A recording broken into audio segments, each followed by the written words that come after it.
Welcome to the recap of the day where we round up the biggest highlights from the world of football in the last 24 hours. And we start this deadline special with Spain, and after acquiring Adama Traore on loan, Barcelona finalised a 6-month deal for Arsenal striker Pierre-Emerick Aubameyang, which comes at a time where Barcelona are still trying to offload Ousmane Dembele, who as of this recording is not yet officially found a club, despite the adamant statements of his representatives and the low-key war of words between them and the club.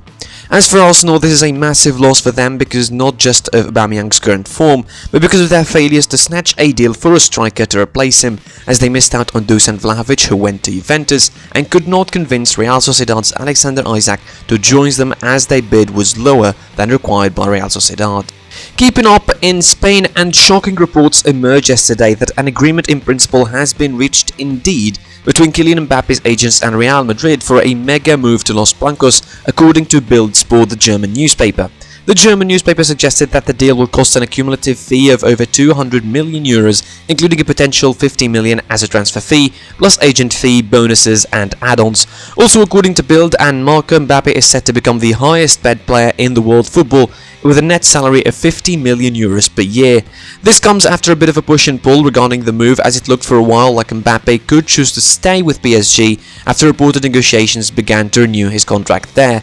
Nothing is official yet, so these reports should be taken with a pinch of salt, and we can only wait and see how the situation unravels. Moving on to the Premier League and Christian Eriksen, and following the reports a while ago, Christian Eriksen has officially made the move to Brentford, as he's on the way to a full return to football. The deal is going to see him join the North East London side until the end of the season, hopefully for some useful game time after suffering a cardiac event in last year's Euros that saw his contract terminated with Inter, as the law in Italy doesn't allow a player to play with a defibrillator, and him staying on the shelf recovering for 6 months afterwards. Here's for a fruitful return and maybe get a couple more years in his career depending on his health status. From Brentford to Burnley, who acquired the services of the 25-year-old Dutch striker from Wolfsburg Wout Weghorst for a reported 12 million euros move. This of course comes after Burnley sold their former New Zealand international Chris Wood for Newcastle for 30 million euros earlier in the window. Speaking of Newcastle, and they have been very active in this January transfer window, as after acquiring Kieran Trippier, Chris Wood, Bruno Guimaraes and Dan Burn, their latest signing was Aston Villa's Matt Targett on a loan deal until the end of the season, as they try and salvage their season in the Premier League. Frankly, they're doing some great work, and considering their status footballing wise in the league, they seem to have done a very decent job building the squad that could see them survive the drop by the end of the campaign. To Tottenham Hotspur, who after signing Dejan Kulusevski and Rodrigo Bentancur from Juventus, they let Tanguy Ndombele go, as he officially returns to Olympique Lyonnais for a 6-month loan deal with a buy option worth 65 million euros. In other Spurs move, Brian Gill, who signed last summer, has officially joined Valencia on a 6-month loan deal as well, with no options attached.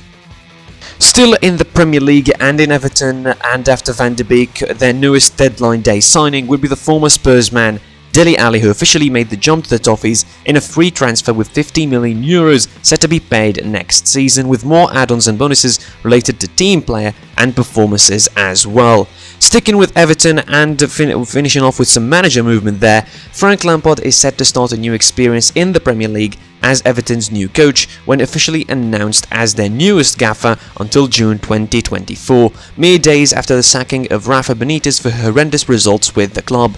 The appointment comes at a time where Everton are in the lower half of the table, dangerously close to the relegation zone, which either might be a great challenge for Lampard to polish his reputation after his so-and-so stint at Chelsea, or a poisonous chalice that will be another failure for the English legend. And finishing off, we will go to Italy, as Alvaro Morata is officially staying with Juventus after speculation ran wild over the last couple of weeks about his future with the old lady amid links to Barcelona, and despite the 75 million signing of Dusan Vlahovic from Fiorentina. Instead, as mentioned, it was Kulusevski and Bentancur who were offloaded, while Juventus signed Denis Zakaria for 5 million euros from Mönchengladbach as a replacement. That's it for the recap of the day. Thanks for watching. Like, share, comment and subscribe to the channel. Enable notifications and follow us on social media. Listen to the podcast on Spotify, Google Podcasts or any other platform. And until next time, I'll see you soon.